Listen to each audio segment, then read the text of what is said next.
Your cruise itinerary might say Florence, Rome, or the Amalfi Coast, but does not mean you're stepping off the ship into Florence, Rome, or Amalfi. And for first time cruisers, that one misunderstanding can turn a dream European vacation into a panic day. I'm Steve, And I'm Laura. and we're the Wandering Empty Nesters, and we help travelers avoid the expensive little planning mistakes that can steal the joy out of a trip. Today is a Sunday one take, and I want to give you a simple rule before you book a Mediterranean cruise. Having just returned from Mediterranean cruise, what are some of your thoughts about what people can do? Or what is a big mistake you think a first time cruiser can make? Not understanding the excursion time also includes travel time. Yeah, right. Because the ship is going to let you off at a certain time. They're going to leave at a certain time. And a lot of time you think that's just the entire trip. You get to, I mean, while you're in the port, you get all that time. So if it's 8 a.m. to maybe a late one, 11 p.m., you get the whole thing. But you're not always right at the end of the dock from the trip. Yeah, if Rome is 90 minutes from where they drop you off, and if you have a 7-hour excursion, that's three hours of that is getting to Rome City and back. Almost half your day. If you feel like real world cruise tips before you spend real vacation money help you out, subscribe and then hang out with us. So here's the mistake first time cruisers make. They look at the itinerary and they think the city name is the port. They see Florence and they picture walking off the ship into Florence. They see Rome and they picture stepping off right at the foot of the Colosseum. But in Europe, a lot of cruise ports are really the gateway ports. The ship docks in one place, and the place you actually want to see is maybe up to an hour to 90 minutes away or even more. And that changes everything because now you're just not planning what you want to see. You got to plan how you're going to get there. How long can you stay? How long is it going to take to get back? And what happens if the traffic, trains, crowds, or just the hour timing goes sideways? Now, we just left Europe and you were seeing where the train's about to go on strike, right? Yes, yes, the trains and somebody else. I don't remember. Another travel, but I don't remember what it was. European They love to laborers, strike. they love to strike together, right? Yeah, They're very supportive of each other, the various union groups, because and they understand that's how things get done. that they are the reason things get done. So when one strikes, they all tend to domino. We saw that when we were in Paris because we wanted to take the train then. I don't even think they were the initial striking group. They were just the one that added on later. So yeah, you have to take all this into consideration, and you never know, especially when you're traveling long distances, what might pop up. Now, I understand that a lot of people are thinking, "Oh, well, then that settles it. I'm only going to take cruise-based tours." And that's certainly a way that you can go. But remember this also, no matter if it's a cruise-based tour or not, the ship is still going to wait an hour Mhm. max, even if you booked it through them. And if there was an accident on the interstate as the charter bus was coming back, even if it was booked by your cruise, they're going to leave. Now, it would be the responsibility of the cruise line at that Yes. point to get you to the next port. And I understand that. But a lot of third parties like we use with Viator and that they do the same thing. They will, Mhm. and your travel insurance would get you to the next port. I don't think it's something that people should immediately think, well, that's the only way I'm going to do it because nothing's safe. Still a huge inconvenience.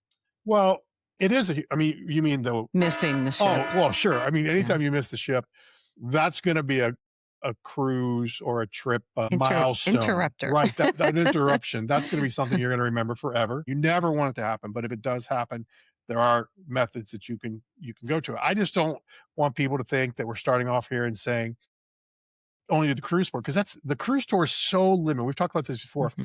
There's only so many of them, and they're so much more expensive. And, we're gonna be showing coming up in some of our other videos some of the amazing excursions we did, and not a single one of them was from the cruise line. Ship-based, yeah. And quite frankly, the depth of many of our excursions would not be something you would ever see from a cruise line. And let's just take the Florence one, for instance. So we dock and we head to Florence, but first we stop at a beautiful winery and we have a private tour and we have a wine tasting. We tour the ground. This was like a chalet. I mean, it was just a huge, or I'm sorry, Beautiful. not a chalet, an estate, a Estate. huge estate. But we're the only people there at the Right. moment.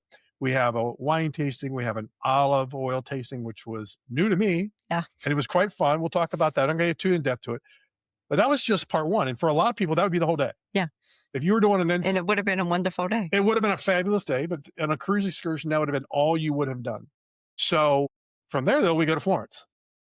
And we do all the things you would do in Florence. It's 90 minutes away.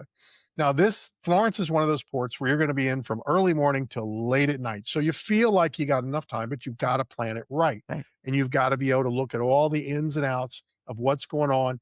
You got to be able to go with trusted partners in those areas to make sure you get back to the ship on time. This is a lot of work for first time. Honestly, this is a lot of work for any cruiser, no matter their experience level. And you really need to rely on people who have either been there and done that, as we have, or at least can lean on other colleagues who might have had people been there and done that, who can advise of the things that you're not going to know until you actually go there.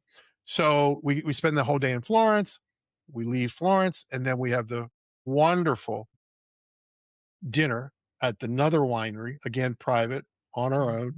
That winery you're going to hear a lot about because we've only been back for 72 hours. How long have we been back now? 5 days. 5 days. We've been back for 5 days now. Our first shipment of wine has not even arrived, and we've already ordered more wine from. It was so spectacular, and you're going to see. We are part of the family We now. are part of the family now. That's their wine club. We've elevated from just a friend or non-existent all the way up to we're 12 points from being in the family. We're just wine lovers now. But I'm going to tell you, enough. we're going to get in the family. We're absolutely going to get in the family because we're only $12 away, and I'm going to tell you, we're going to order more. But more about that. So this is an entire day like this. I'm going to tell you some of all the excursions we've done in all the places we've been. I'm going to include Greece, Alaska, just, all some of you very unique and check-worthy places we've been. That day, it was in the top 3. Yeah. And I'm going to tell you, Amalfi, which we'll talk about after, is right there. So I don't even really know. I'm trying to think right now, who do I want to put number 1? It's a real struggle. I don't know who I want to put number 1. I'm not going to commit. I'm not going to commit. It would have to be Amalfi or Florence. So you one of the two. Well, yeah. So I'm even going to pull Florence away. Florence as a port. You're not talking about that. I'm talking about the city, but you're just talking about it as a location. Yeah, Florence. Yeah, Florence City proper downtown. Because the wineries was not one of my favorite. It was the beginning of that excursion, this end of that excursion. Absolutely. Yes. So to put something together like that, you really need to plan very carefully because it is a timing thing. And now I've said to many people, we don't love to get back to the ship very late. On that day, we were there with 30 minutes to go. Yeah. So the boarding time was 11. If we'd have had a flat tire, any issue. Well, we already had an offer from the second winery to come back and stay at their place because they have like an Airbnb bed and breakfast kind of thing. I'm ready. I can be packed. And I think our driver might have just driven us to the next port because he was just that good. So you need 3 things when you're doing this. You need a return buffer. You need a backup plan, and you need a drop dead time. What is the drop dead time? When do we need to absolutely hit the road no matter what to leave a little space? And while it wasn't necessarily in our standard comfort zone, I think we hit it exactly where we hoped to be. If I remember right, didn't he come and tell us it was time to leave? He made an appearance right as we were saying our goodbyes. Yeah. And I kind of asked him, I kind of pointed at my wrist, even though I didn't have a watch. And he's like, yeah, like now. We need to leave right now. And it worked out perfectly. So, you want to see everything that's on your list when you see these ports. When you're looking at your cruise and you're seeing the itinerary, you're already getting into mind those places that you've already talked about. With Florence, just all the beautiful things they have there and all the history that's there. You want to see all of these things. We'll talk about this in another video and just a little preference here. But I think the other mistake first-time cruisers make a lot is trying to pack too much into one day, particularly when they don't have any planning assistance. So you're going to go and you're going to say, I'm going to do this, I want to do that, I want to do that, I want to hit all these things because you feel like as a first-time cruiser, I'm never going to get back to it. I got to do it all or I'm never coming back. And I think after you've cruised once or twice, especially when you get outside the US, outside the Caribbean, you start to realize the world's a lot smaller than you realized. And it is easier to go back to. Sure, is it another trip and some expenses? But yeah, and we've always, in my opinion, treated cruising to be a way to where we say, I always say it's more of a scouting trip. I want to knock off those bucket list things, but I also want to identify these ports that we've never been before and say, is this a place that I would come back to, not on a cruise ship? Would I fly into here and stay at a bed and breakfast or in a hotel just to visit this city? And while I love all the ports, some are just a check mark for me Right. to say, been here, done that. Glad I was here because it's a super important place, but I wouldn't necessarily come back here on my own. And I, on every trip, in Greece, it was Croatia for me, Montenegro in particular. Yeah. I think that's somewhere Like in your line. Greece. Well, I like Montenegro. Greece, I saw just enough of it to say I would love to go back, spend a couple nights in a couple different cities and get to experience it more. So, like you said, yeah, a place to see and say, "Oh, I like it enough to come back." So I think Greece is on that list. Absolutely. So on this trip, same thing. Same. There's pieces of it that I would say I absolutely would go back here by itself. But I do think when you're a first time cruiser and you're just looking at all the excursions, and maybe you've got an advisor who's not really very helpful, which means you're not with us. But they just, because with Viator, you can actually say, okay, here's the trip, and you just send them this link and they can just see all the things that are on their cruise day. Well, that link may contain, with Viator, 100 to 200 trips.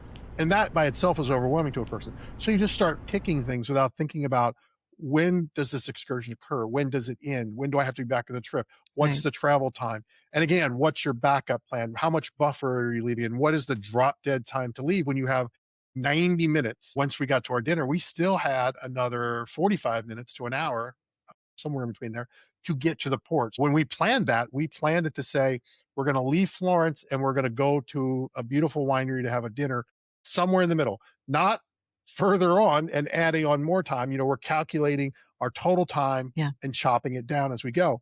But that's so hard for first time cruisers because you just are so overwhelmed with the choices and so fear of missing out on things that you just want to pack it in Yeah. there. I was going to say FOMO. Yeah. FOMO.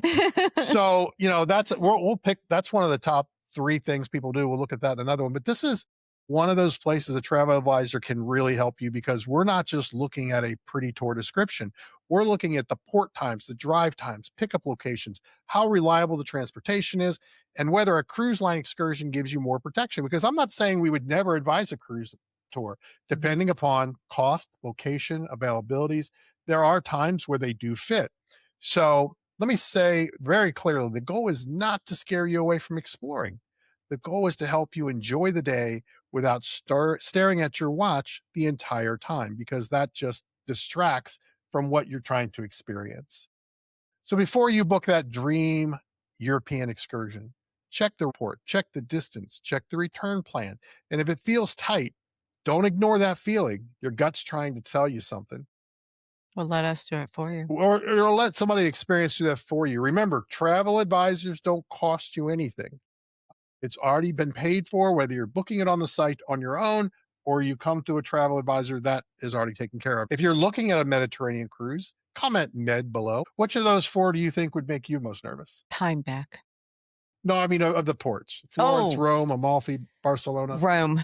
I agree. Yeah, Rome. It's just crazy. I thought Florence was crazy, and it was. Yeah. But Rome was crazy plus 4, maybe more. Yeah. We were fortunate to have a really reliable driver there who got us and around a lot of the we stuff. didn't need to get back to the ship. Well, that's So true. we saw Rome at a little more We relaxed. did have a little bit of a deadline because we Yeah. had a certain amount of time that we could spend on him taking us around Rome Yeah. before we had to then go to the hotel. But it is all about being, somewhat prepared, even though we did let him have free reign over a lot of the places we went to. But yeah, the amount of people there is nuts. And Yeah. again, Rome is, another one where you're at least an hour from the port. 90 minutes. Yeah. Is it 90 minutes from? Yeah, I know it's because 90 minutes he each drove us way. quite a way. Let us know down in the comments below which of these ports would make you most nervous. And if you've been to any of these ports before, what was your experience like? And remember, the best travel memories happen when the adventure feels exciting, not chaotic. Stay wonder worthy.